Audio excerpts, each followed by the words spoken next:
and a second spot that could go anyway. Either way, we're getting into our second match of Champions. And there's going to be that kickoff start coming out from Visca. He's already looking to get up in their faces, Ryan. A lot of lineups is going to be important for that KO. Munchkin managed to flash Visca through, but it is a bit of a tell, and it's something that Satekas is going to have a look at. Knows that he's going to be pushed a little bit more. It's sort of earning Vikings more of a push into that B site, and right now, Crazy Raccoon have to sort of give it up a little bit. Looks like they're already setting up for some sort of retake, and well, it's not going well at all. They've lost a couple of duels straight off the bat, leaving just Bazzi and Ade remain trying to... player standing. FRZ, he's not normally someone who plays this Reina, so I was thinking maybe he'll be a little bit more powerful. Both these teams trying to lean into their strengths.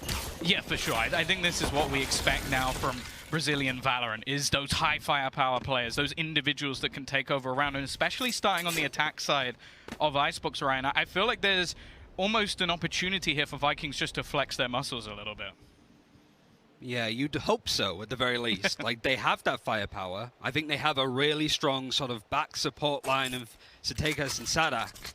They've had to adjust as well, changing over because Viper became meta. Who's the controller, who's the sentinel? Because you often have to change up depending on your role on the team, who's playing Viper in that case. For now, it's just Crazy Raccoon holding onto that A site, getting the orb, picking it up to see if they can get that Resurrect online as soon as possible. But they're giving a bit of the ring around. No, I like this. They actually leave FRZ as that lurker, and because he's heard the orb gone, chances are the opponents are going to rotate it away. You find all that control, you don't spot anybody on the other side, so they've just gone back. This is a round where you can expect Crazy Raccoon to take incredible amounts of risks, and well, for now, they're going to have to try and fight back with nothing and an afterplan. It's just trying to make it as costly as possible for Crazy Raccoon on a round like this, but just losing that one player to take us. Viper wall isn't really a factor here. It's over on the B side, put down fairly early to bait that rotate. And Sadak holding pretty close, and Munchkin now is making it more awkward for Vikings. They don't want to really lose that much. The round is pretty much confirmed to be Vikings, but you just don't know at this point now. It's got so costly. Iceland is just how much they can be clinical on the rounds that they should be winning, especially when it comes to economy. I think they're some of the lowest when it comes to losing against ecos, which is a real big concern, especially when you start off a round and a map like this. All in at the moment from the Vikings. Every single player making their way over onto this A side. They've got the screen down to at least block off vision and allow them to get into that after plant once again. Now there's a few pieces of utility trying to fly through to deny them, but not really doing too much. They've got that elevated plant, and you know what, Ryan? They've been in a pretty good spot. FRZ again, he's going to find that initial pick. Now Crazy Raccoon, as we saw mentioned, this is a bit of a bonus round they're facing off against, and GTN is trying to find something back here. The peek through, it's a little risky, but Visca gets away with it, giving them a chance to try and fight back into this round. Realistically, with that afterplant still in play, they need somebody to find a kill. They've gone for the wall up, they've tried to start the diffuser, it hasn't worked out at all, and they're slowly being picked apart, leaving it down to still a horrible situation left for Ade, and he just has to try and fade away here. No time left. It's a big round for Vikings. As I said, that was only a half investment, Ryan. And it was the fact that Crazy Raccoon as well, playing so purely retake, they're not going well, so that's a rough start, especially when you come in on a purchase on your defensive rounds. Like, we know how difficult a lot of those can be to grind out, and Vikings, well, they didn't really invest much into that one. Now they have a full purchase. Pretty much worked out perfectly, and you sort of sat there thinking that maybe like Crazy Raccoon, considering they were up on pistols, might get Vikings to sweat a little bit, but no, they've actually turned it into their favor. They've got A again. Yeah, it's just a retake simulator at this point, and especially with losing players like Ade so early on, it means that toxic screen isn't good for the retake, and at this point, GTN could just push ahead and take all of that aggression. It is against an eco, but we're 4 rounds into playing on LAN in a very important game for either side. That's sending a very important message. Yeah, for sure. I actually quite like the fact that it seems even this early on, Vikings are starting to get maybe just a little bit disrespectful. Like, they're going, you know what, okay, we've got advantages, we're going to take fights, we're going to push these boundaries and not allow Crazy Raccoon to actually set up for the retakes that they want. Was that hubris, though, that caused issues for them in Reykjavik? I don't really think so. I mean, they lost to Sentinels and Team Liquid at that point. It's just, we haven't really seen them in this position only when they beat X10. And that was months ago. It's not saying that they're going to beat Gambit, but that's a lot of momentum to go in with. Yeah, for sure. I think that we're looking at a team that I want them to get off to a strong start if they're going to be competitive in this tournament. But again, we're seeing these sort of initial slow defaults in some rounds and then just blast through takes. And it means that a lot of the time at this stage, Crazy Raccoon can't really take any risks in their setup. They're having to just play this sort of 2-1-2 just in case Vikings go just running into one of the sites. Because you have that initiator with KO, you need to be the one taking that information more than anything, especially when you're playing up against double duelist. You have more intel to work with. You've got more utility to effectively scare Vikings away from these spots. And I think that you've got like GTN FRZ doing what you expect them to do. Just being boisterous, making noise. We're throwing a Leah here over onto A, and just that bit of utility. Nobody's faced. You can see just how much Crazy Raccoon is starting to lean towards that direction. And it's leaving Neff alone, and not going to be exploited anytime soon, but it's still like a very...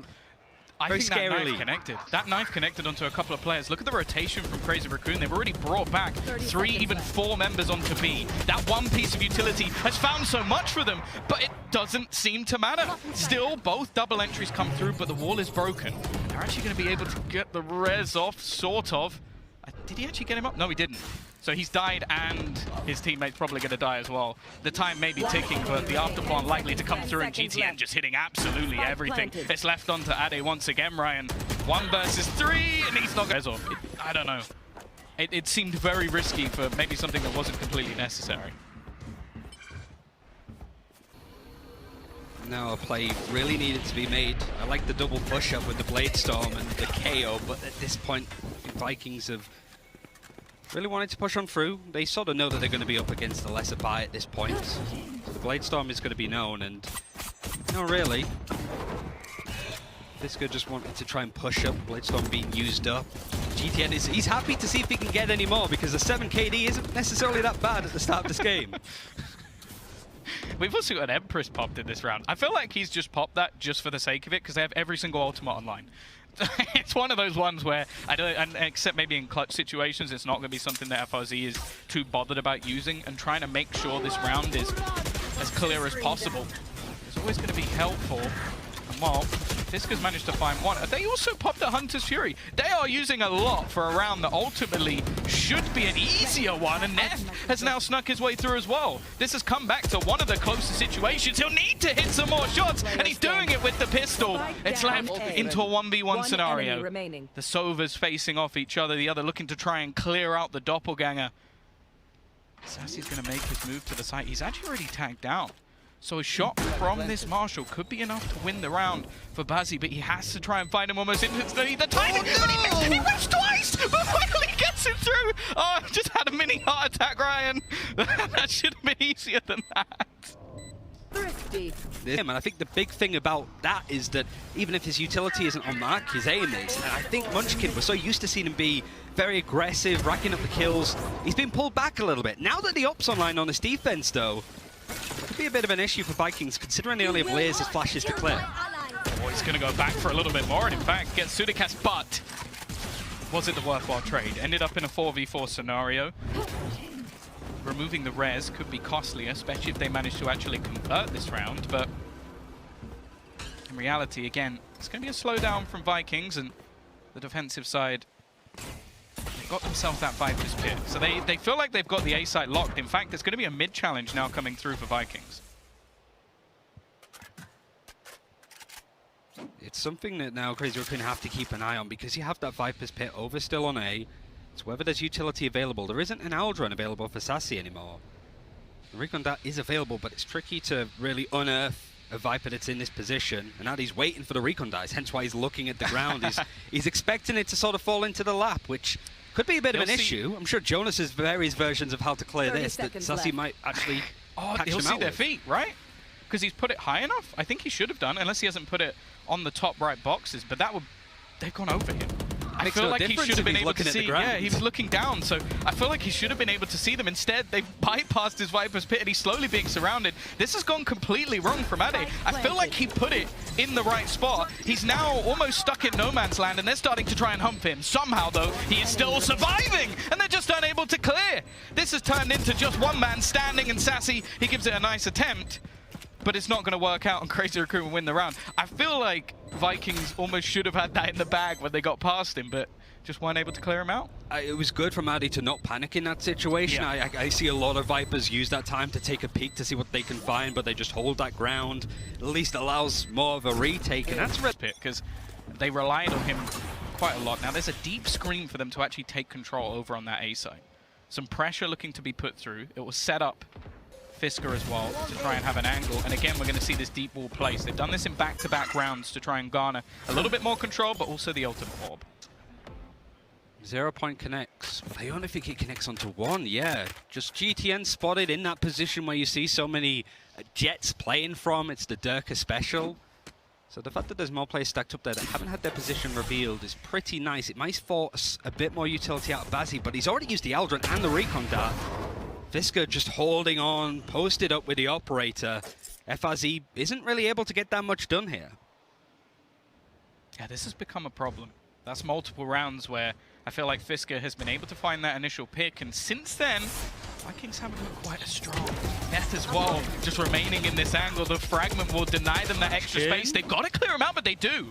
Turning it back into a 3v3 scenario, a likely afterplant, unless Bazzi does something pretty risky. He's actually just going to swing it. There was nobody watching the wall. They just allowed him to go all the way out and kill off the planter, turning this into a 3v2 situation, leaving that retake at a much more likely stance and even starting to break their way through the wall. I think Sassy knows it.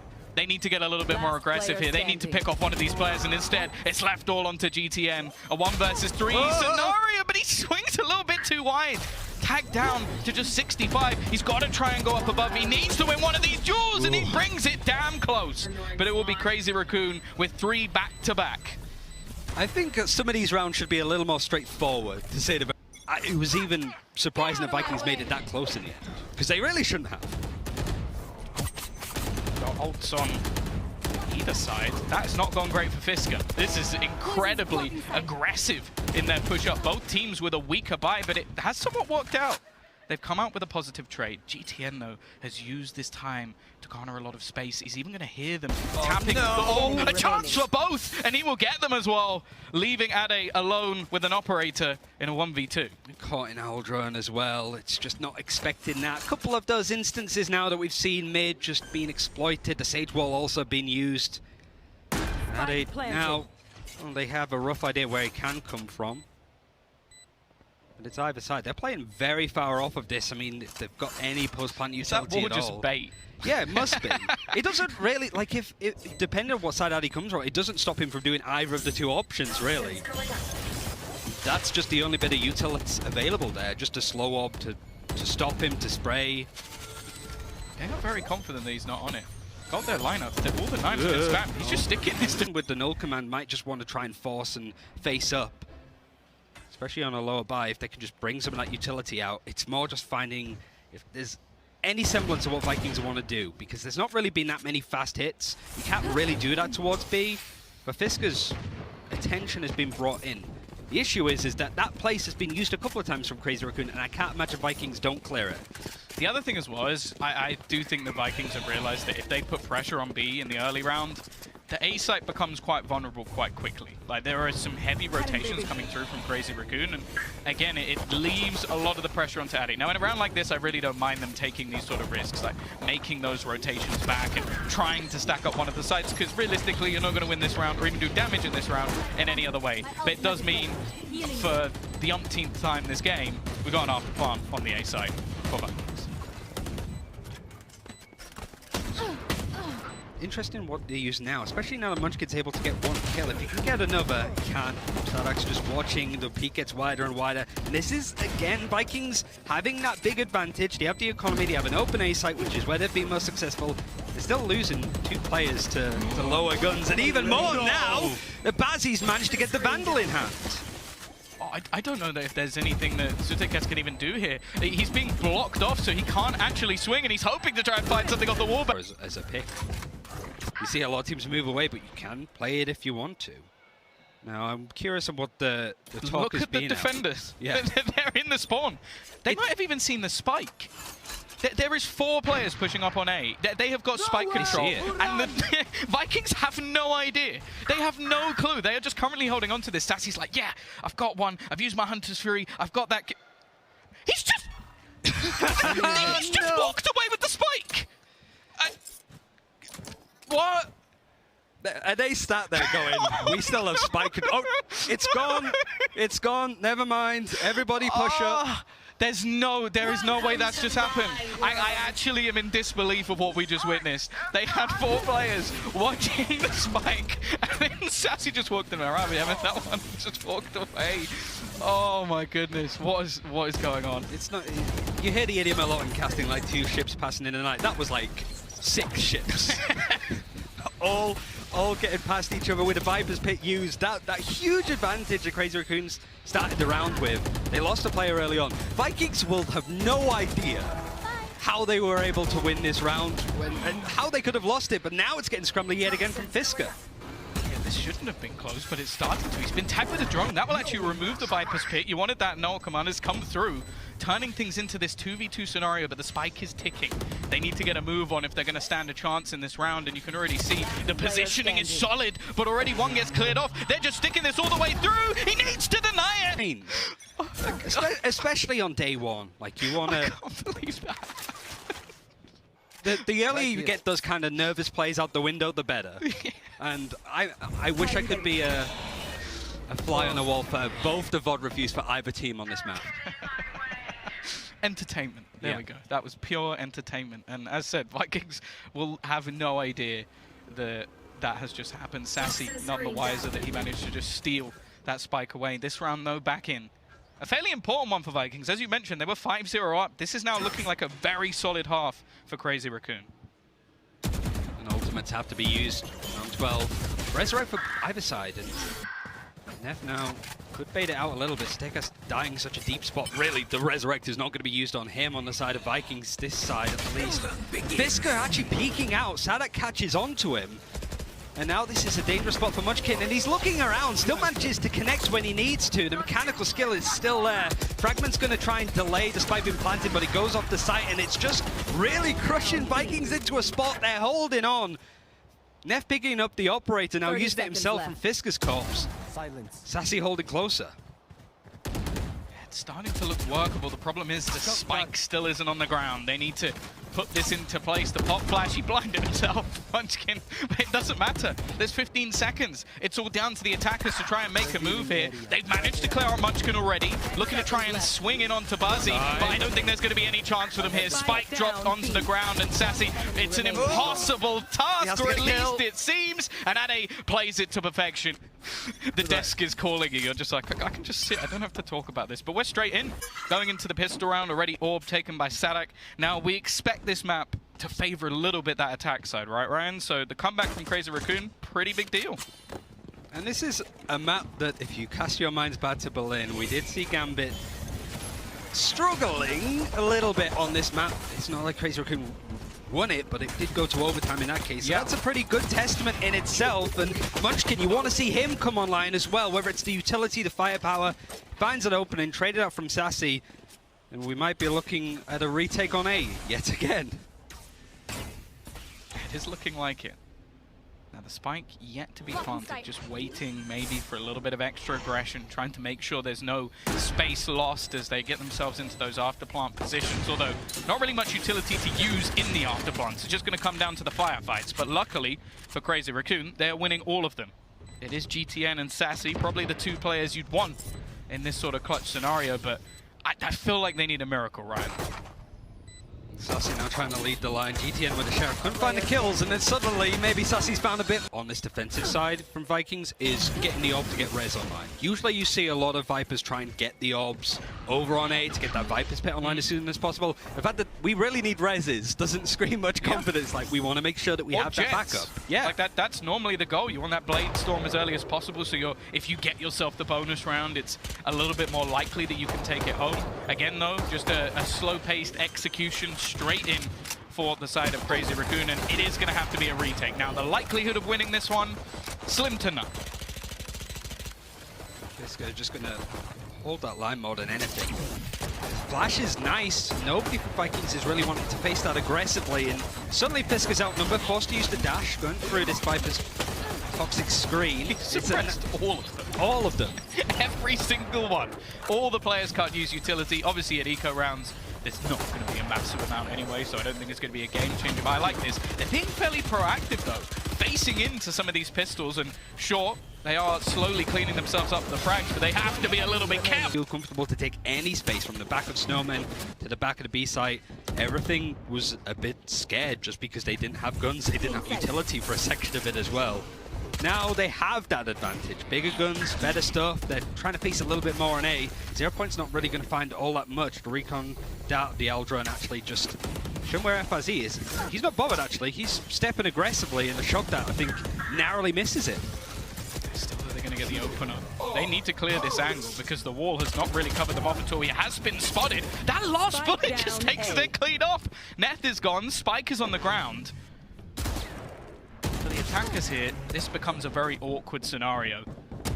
We've had the ultimate thrown in as well from Munchkin, so definitely a bit more costly than maybe they would have liked. And there was some decent investment into this one, into rifles as well. Yeah, I don't really blame them. I don't think you want that man getting back up, although I'm certain they'll hear it if that's the case. And, well, it's now left into a 2 versus 3 scenario. Of course, it is still somewhat of a bonus round for Crazy Raccoon, but I think winning this is starting to look difficult unless some mistakes are made. And Ade, he's at least trying to bring something rifle in that round to try and use it alongside his null command. So snowball it, yeah. Yeah, they wanted to try and use him as a hero. Instead, it's kind of ended up with them losing out on a bonus round. This is a chance for Vikings to basically just farm up some extra cash. They've got Blade Storm available as well. I would be surprised if they use it in this round unless it's just somewhat of a flex, because they will now have realized that there's not actually that much invested in for the other side.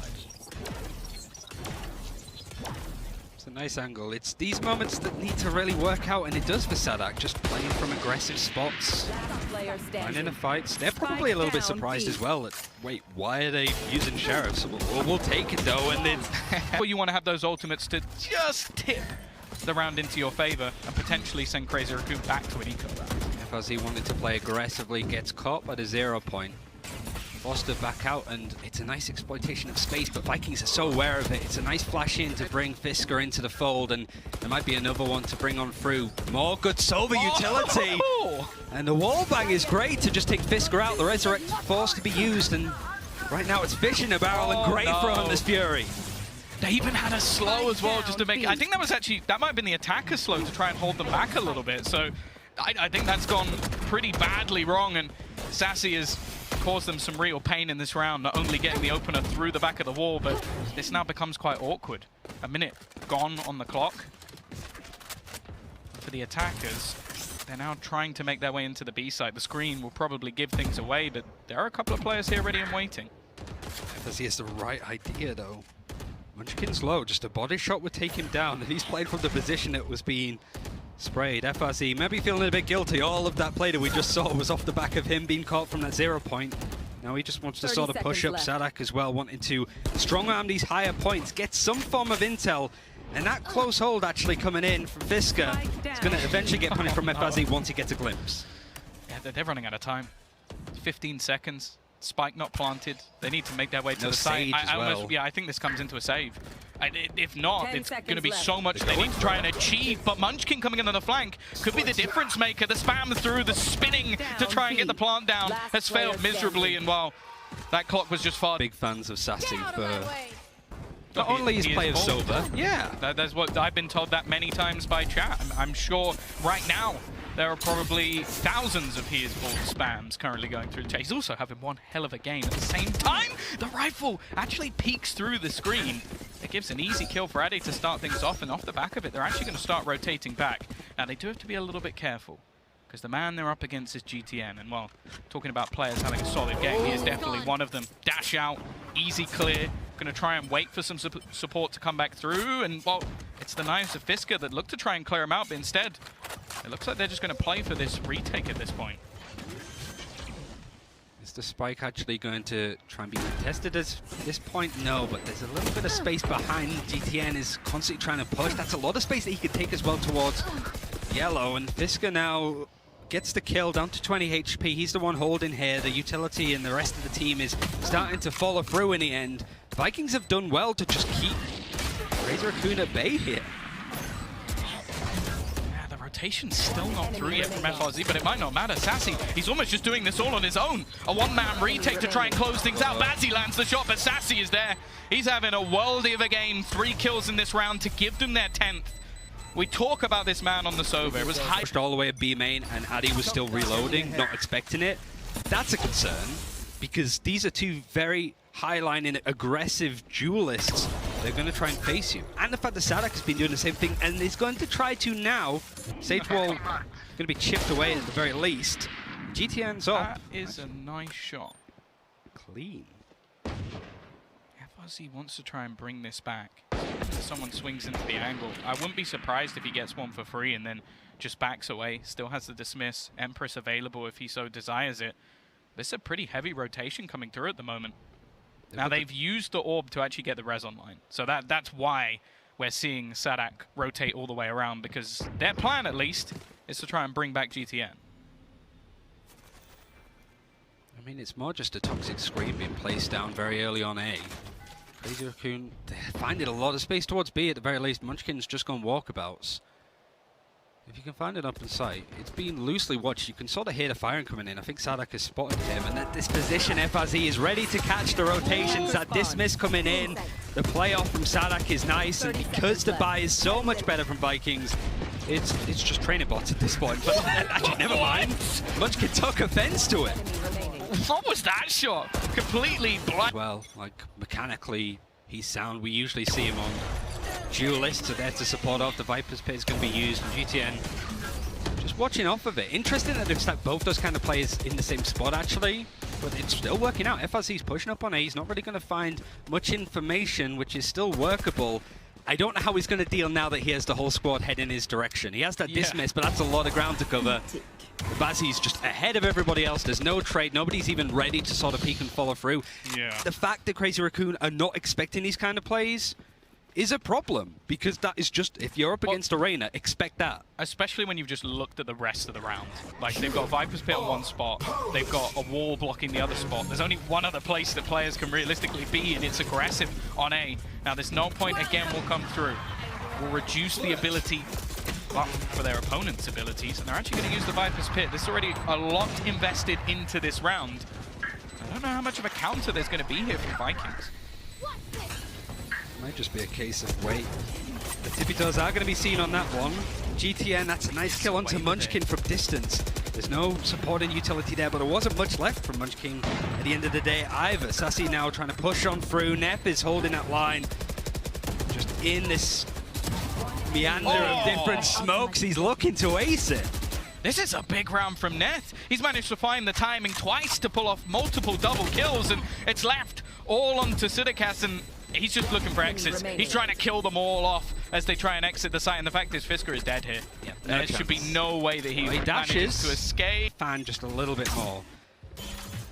Sassy trying to see if he can catch players in the slow. Nice combo. You see a lot of those combos with the Viper, the snake bites as well, right? So it's just something that's really going to temper Crazy Raccoon, at least to begin with.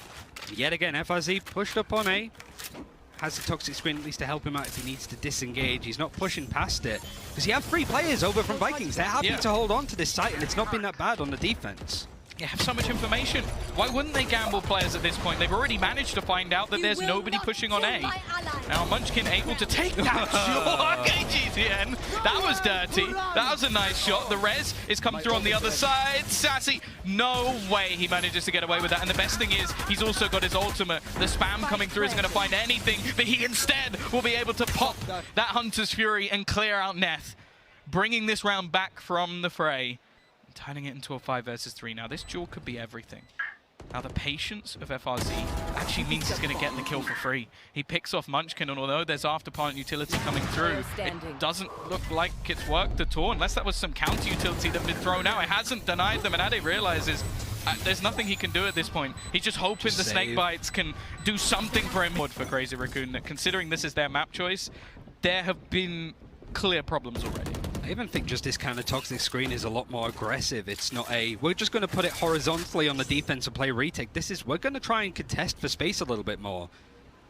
That's why Crazy Raccoon are taking this slow. Maybe that was one of the things that they spoke about. And they're baiting out utility again. That's the nice thing. Like, Aldron already been used. It's sort of given up some information to Munchkin. Don't know how many other players they saw. The problem is that the operator on B is pretty much looking in. It sees nothing. All of the information the Vikings need is there. Also, the buy from Crazy Raccoon stinks. So Yeah. they're going to need someone to be a hero. Luckily, Fisker might have just done that. He goes swinging. Sudakes is there for the trade, and they don't know that Sassy is here. He's still just hiding in the back lines. This time they are watching for the flank. The problem, though, is that there's 3 players currently stacked within the A side. The faster rotation from the Vikings leaves this as a very tough spot, and in fact, they're not ready for these swing peaks. If anything, at this stage, I feel like Crazy Raccoon have to back off. Might not even be given that opportunity. Steakhouse is still holding on to this high ground. This toxic screen is just doing what they want it to do. It's forcing Crazy Raccoon into these positions, but now it's no longer going to be a factor at this point. 2 versus 3 now. Resurrect is available for Neff, but this close hold from Vikings, actually, never mind. They think it's another site. They're moving away. Yeah, there's so little time left, though. The second they hear this, there's going to be a rotation. I'm very surprised that Neth is currently holding the Stinger. Like, this is not the gun that you want to be having. And Ade going down, he now has to pull off maybe the greatest clutch you've ever seen with this weapon. I know Lothar might have a smile if he starts going for a few little burst plays, but I think the chances of that are slim to none. Hits the dink on the first. There are actually some tacked players. There is absolutely no way, and Sassy